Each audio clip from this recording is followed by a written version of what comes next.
Bora mergulhar de cabeça no universo de um dos tipos mais complexos e, olha, mais criativos do Enneagrama, o tipo 4.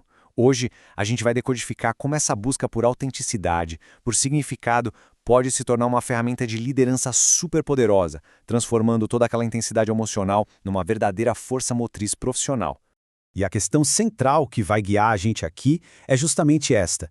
Como é que se canaliza um mundo interno tão rico e que às vezes parece meio caótico em ações, em projetos, em resultados que a gente pode ver e tocar?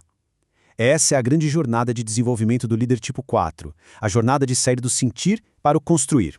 Certo, então vamos direto ao ponto. Para a gente entender a liderança do tipo 4, a gente precisa ir na raiz, na origem de tudo. Uma busca que não para nunca, por identidade, por um propósito que o faça diferente e que dê sentido para a própria existência. Olha só, no coração do tipo 4 pulsa essa busca por ser único. O grande medo dele não é o fracasso, é ser comum, é a mediocridade, é a sensação de não ter um valor próprio. E isso leva a uma estratégia que roda ali no inconsciente. Cultivar o que é diferente como um jeito de ser reconhecido. E o seu mecanismo de defesa, a introjeção, faz com que tudo, absolutamente tudo, seja absorvido e sentido numa voltagem altíssima, tanto as coisas boas quanto as dores. E toda essa intensidade emocional tem dois polos. Quando está em desequilíbrio, a paixão que domina é a inveja. Mas, muita atenção aqui, não é aquela cobiça de querer o carro do vizinho, é uma dor. A dor de sentir que falta uma peça fundamental dentro de si, enquanto parece que todo mundo ao redor tem essa peça. O caminho do crescimento, por outro lado, leva para a virtude da equanimidade, que é a maestria de navegar nesse oceano interno, sentindo as ondas mais profundas sem se afogar nelas. Agora, a gente chega na parte que eu acho mais interessante na prática. Essa essência toda não aparece de um jeito só. Dependendo da asa, que é a influência do tipo vizinho no Enneagrama, surgem dois perfis de liderança bem diferentes: o artista expressivo e o sábio introspectivo. O contraste aqui é bem claro. O 4 com asa 3, que a gente chama de artista, ele joga a autenticidade dele pro mundo. O talento único dele é traduzir sentimentos super complexos e mensagens que causam impacto, como estética refinada. Ele precisa que a obra dele seja vista, sabe? O risco é que a autoestima dele pode virar refém do aplauso. Já o 4 com asa 5, o sábio, vira toda essa intensidade para dentro. O talento dele é a profundidade analítica, a capacidade de enxergar padrões que ninguém mais vê. Ele busca primeiro a clareza interna. O perigo aqui é se perder no próprio labirinto de ideias e não agir. Para ficar mais fácil de visualizar, vamos para uma analogia. Pensa assim, o líder 4 com asa 3 é o diretor criativo que sobe no palco. Ele não está ali só para mostrar um projeto, ele encarna a visão, ele usa a emoção para cativar todo mundo e fazer a audiência se sentir parte de algo maior. A autenticidade dele é uma ferramenta de performance, que inspira e move equipes e clientes. Em total contraste, o líder 4 com asa 5 é o estrategista-chefe. É aquela pessoa que, no silêncio, conecta dados, intuição, pesquisa e cria a arquitetura de uma estratégia simplesmente genial. O valor do trabalho dele não está no palco, mas na solidez e na originalidade do plano que ele construiu bem longe dos holofotes. A genialidade dele é estrutural. Tá, e o que acontece quando o cenário aperta? A pressão extrema é o que revela as vulnerabilidades desses dois arquétipos. E para o tipo 4, a rota de estresse é bem definida, e ela nos mostra como os maiores talentos dele podem se virar contra ele mesmo. Sob estresse, o tipo 4 regride para o lado imaturo do tipo 2, o prestativo, só que isso aparece de jeitos diferentes. O 4 asa 3, o artista, pode ficar excessivamente focado em agradar, usando o carisma dele para manipular emocionalmente e garantir que vai ser aprovado. Já o 4 asa 5, o sábio, que já é reservado, pode se isolar ainda mais, para depois, do nada, surpreender com explosões de carência acusando os outros de abandono. Nos dois casos, a autenticidade vai embora e o que fica é a dependência. E se não bastasse, os subtipos instintivos botam mais uma camada aí. O líder de subtipo sexual, ou 1 a 1, é pura intensidade competitiva. Ele usa a paixão para desafiar, para protestar contra o que é medíocre e para exigir o melhor da equipe. É uma liderança que a gente pode chamar de amor exigente, que provoca para poder transformar.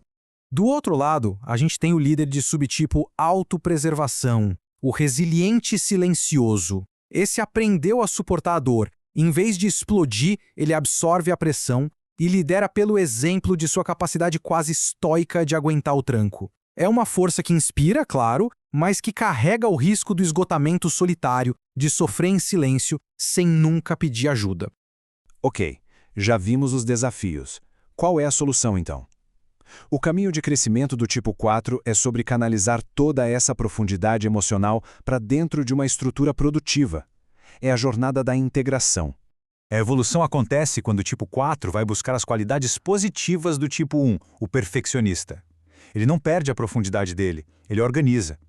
A autocrítica que antes paralisava se transforma num ativo estratégico, um padrão de qualidade altíssimo. Um exemplo é aquele líder que usa o sentimento profundo que tem sobre a missão da empresa para criar um plano de ação meticuloso, cheio de princípios, unindo o porquê emocional com o como disciplinado. E como é que se quebra aquele ciclo de se sentir inadequado?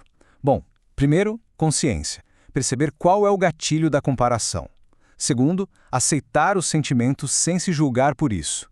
Terceiro, se ancorar no presente, na realidade do agora. E o passo crucial, o que interrompe a ruminação, a ação. Um pequeno passo concreto, por menor que seja, quebra a inércia da melancolia. Agora, vamos para a estratégia mais poderosa de todas. Como usar a emoção mais dolorosa, a inveja, como um mapa para o próprio crescimento.